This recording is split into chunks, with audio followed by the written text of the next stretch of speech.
আচ্ছা, আজকে এই প্রোগ্রামটা একজন পুলিশ ভাই নিয়েছেন, পুলিশ ভাই মেবি।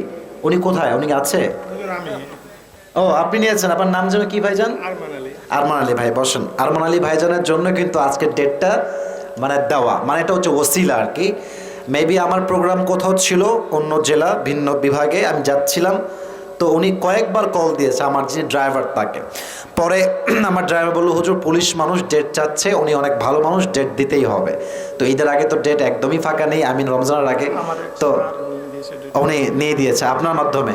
আচ্ছা ঠিক আছে, আচ্ছা ঠিক আছে, তখন ওনাদের মাধ্যমে কথাবার্তা হয়ে ডেটটা ফাইনাল হয়েছে। আমি যে আসছি, আপনার খুশি না বেচার যুবক ভাইয়েরা? আচ্ছা, আমরা যে বসতে পেরেছি, আমরা সকলেই শুকরিয়া তার উচ্চ স্বরে উচ্চ কণ্ঠে পড়ছি আলহামদুলিল্লাহ। রাত তো প্রায় 11:30 বেজে পার, 12টার পরে ওয়াজ হলে কি আপনারা থাকবেন সবাই? চাপায়ের আওয়াজটা এত আস্তে হইলে মানা যায় না, এটা জোরে সোরে বলেন সবাই ইনশাআল্লাহ। ভেরি গুড সাউন্ড, মাশাআল্লাহ। তারুণ্যের আলো গৌরীপুর হাজীপাড়া যুব সমাজের উদ্যোগে আজকে এই প্রোগ্রামটি আয়োজিত, গরুস্থানের উন্নতি কল্পে প্রথম তাফসীর প্রোগ্রাম। মাশাআল্লাহ, প্রথম বর্ষে আমি আসছি আলহামদুলিল্লাহ, আমাকে দিয়ে শুরু হলো, খুব ভালো। আচ্ছা, আজকে এই প্রোগ্রামে আমার পূর্বে কথা বলেছেন মাওলানা মোহাম্মদ মিজানুর রহমান, ইমাম ও খতিব, কাশিয়াবাড়ি পুরোপাড়া জামিয়া মসজিদ। আল্লাহ হুজুরকে নেক হায়াত দান করুক, সকলেই পড়া আমিন। কি রে বাবা, আমি না তো আসতে কোন, কেন একটু জোরে কোন আমিন। আপনাদের সম্মান আছে আমার কাছে, অনেক বেশি সম্মান আছে, অতএব মেহেরবানি করে আমি কথা আসতে বলি না কেন, আপনারা জোরে বলবেন। আজকে এই প্রোগ্রামে সভাপতি রয়েছেন আলহাজ মোহাম্মদ আব্দুল মালিক মাস্টার, খালেক মাস্টার, সাবেক প্রধান শিক্ষক, বোয়ালিয়া দ্বিমুখী উচ্চ বিদ্যালয়। স্যার কি আসছেন?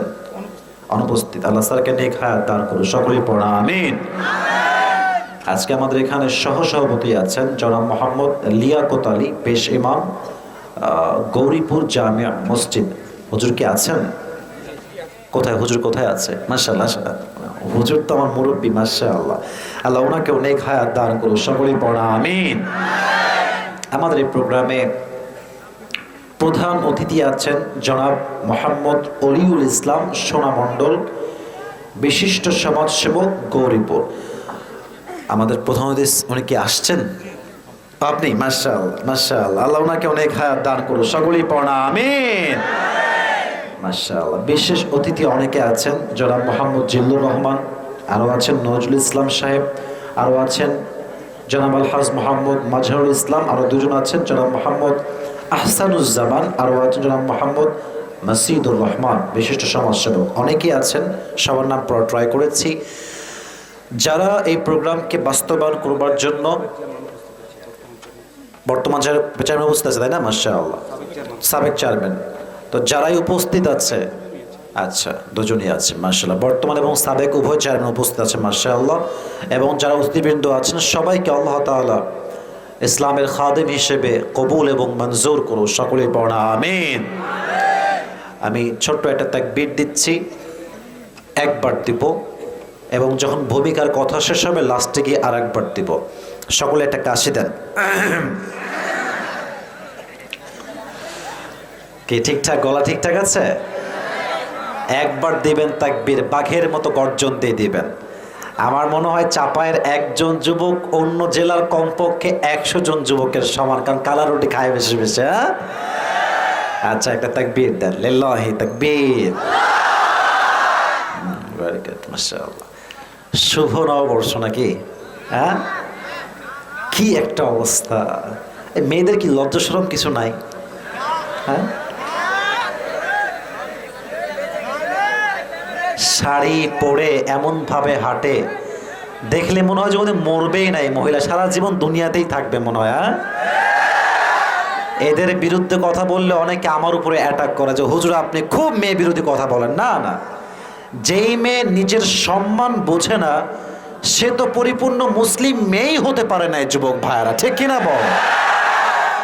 এরা শাড়ি পরলে আমাদের কোনো আপত্তি নাই, আমাদের সামনে পড়া যাবে না। আমাদের বিয়ে হয় নাই, আমাদের চোখের সমস্যা আছে।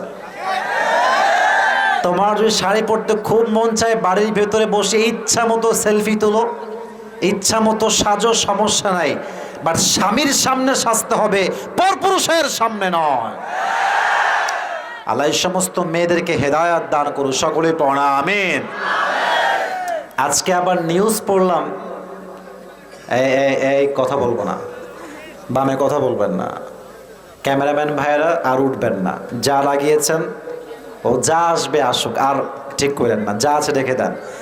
যুবকদের দেখতে কষ্ট হবে, এটা কিন্তু সহ্য করা যাবে না, ঠিক কিনা বলো যুবক ভাইয়েরা? তবে ডানের ভাইয়েরা অবজেকশন দিয়েন না, যতটুকু আছে কোনো মতে মানায় নেন, কারণ এই প্রোগ্রামটা এখানে না, এটা পুরো বিশ্বকে দেখাতে হবে। আর ক্যামেরাম্যান ভাইয়েরা আছে বলেই কিন্তু আজকের মাহফিলে হাজার হাজার যুবকদের ঢল নেমেছে, ঠিক কিনা বলেন? বি পেশেন্ট, একটু ধৈর্যশীল হন। আজকে দেখলাম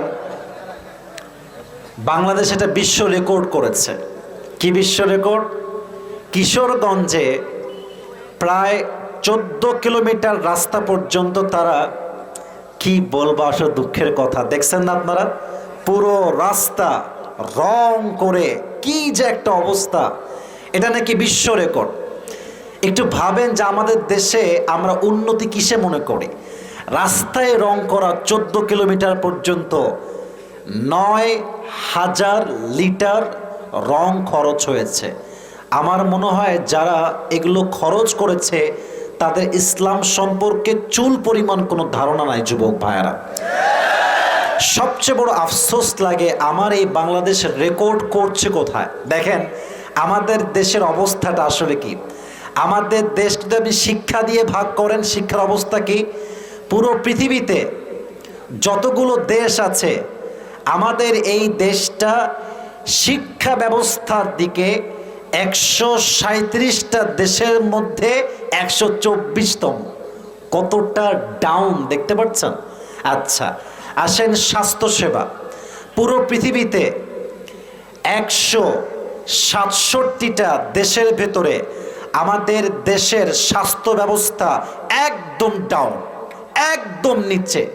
পুরো পৃথিবীতে বসবাসযোগ্য জায়গা তো অনেক আছে, যদি বসবাসযোগ্য না এমন জায়গার হিসাব করা যায় তাহলে পুরো পৃথিবীতে ঢাকা হচ্ছে 2 নাম্বার।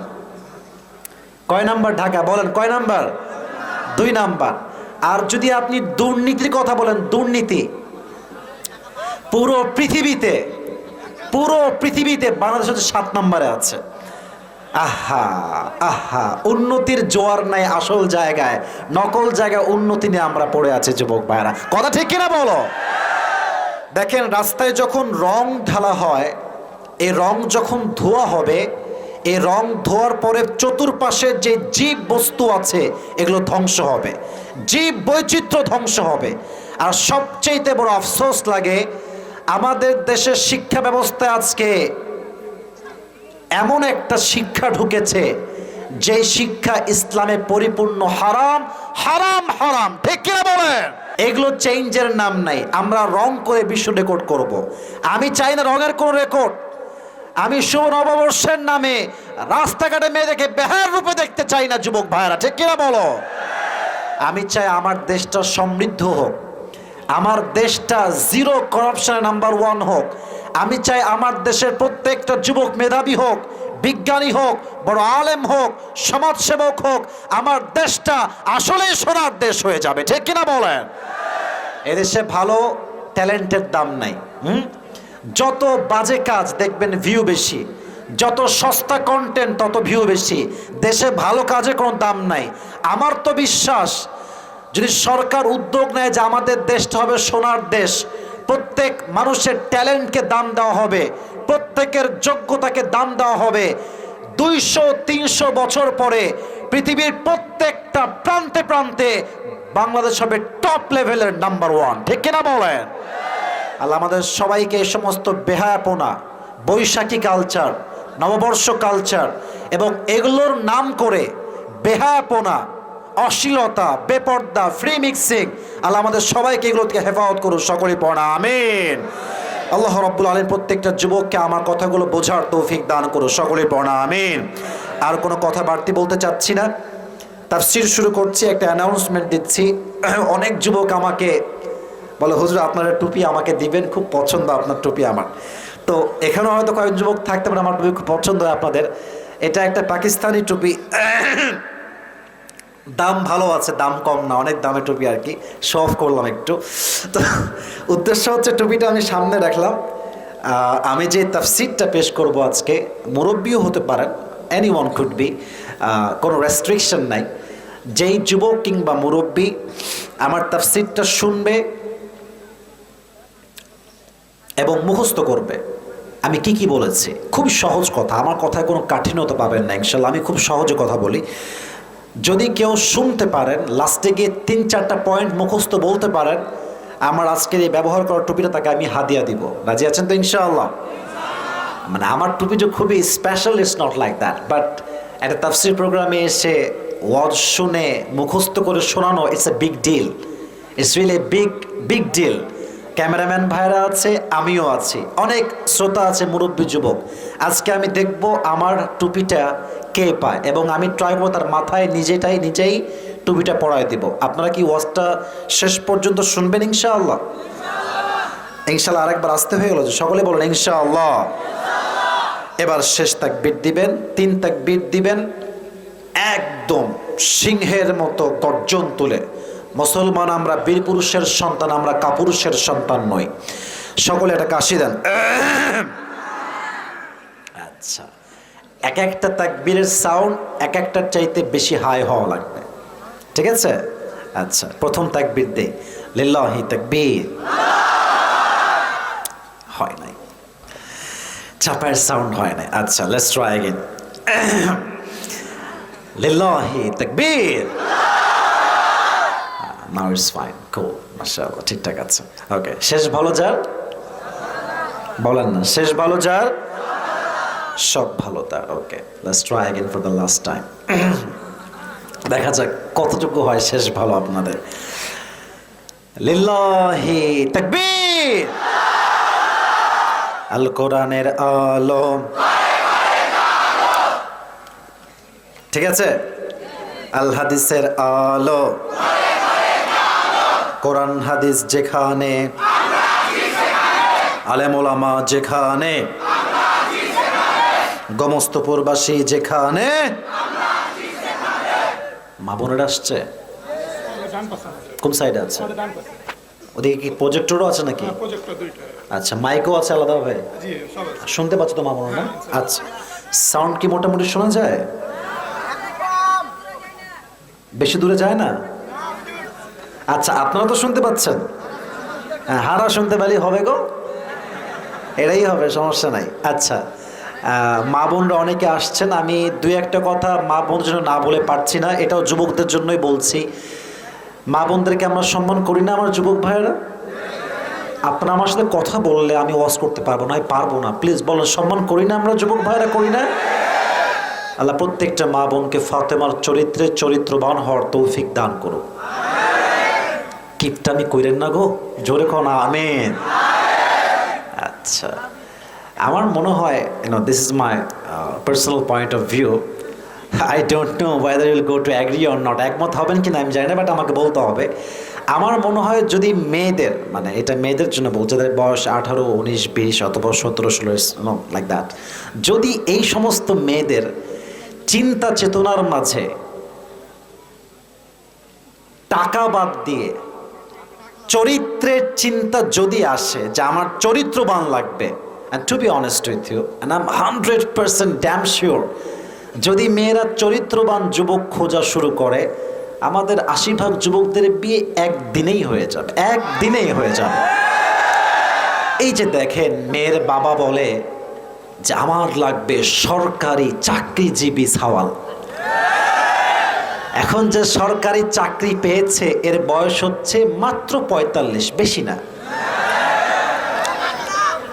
আচ্ছা, তুমি টাকলা বলছো, এগুলোর সঙ্গে বিয়ে দেয় বাপরা, তুমি জানো এইটা? দেয় না, দেয় না, দেয় না, দেয় না, দেয় না। তো একজন যুবক এরকম টাকলাকে, মানে আমি টাকলাকে না, বাবাকে বলছে যে আব্বাজান, এত সুন্দর একটা মেয়ে, আহা, কার লোকে বিয়ে দিলেন? হ্যাঁ, इसके सर पे तो बाल नहीं है, মাথায় তো চুল নাই। তো বাবা বলছে আর এক কথা, বলছে বাবা सर पे बाल नहीं है तो क्या हुआ, जेब में माल तो है ना। মাথায় চুল নাই তো কি হয়েছে, টাকা থাকলে আমার মেয়েকে আমি এমনি বিয়ে দিয়ে দিব, ঠিক কিনা বলো যুবক ভাইরা?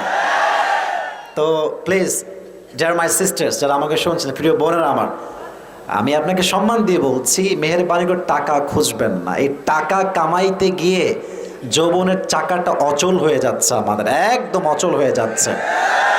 এই জন্য আমার কথা একটা, মেয়েরা যদি চরিত্রবান যুবক চায়, আর যুবকরা যদি সাদা চামড়া বাদ দিয়ে ভালো মেয়ে খোঁজে, এদেশে জেনার সংখ্যা কমে যাবে, বিয়ের সংখ্যা বেড়ে যাবে, ঠিক কিনা বলেন? আপনারা সবাই একমত? বলতে হবে যে আমাকে একমত, একমত, একমত, একমত। 2 নাম্বার কথা, এটা আমার কলিজার টুকরা যুবক ভাইদের জন্য।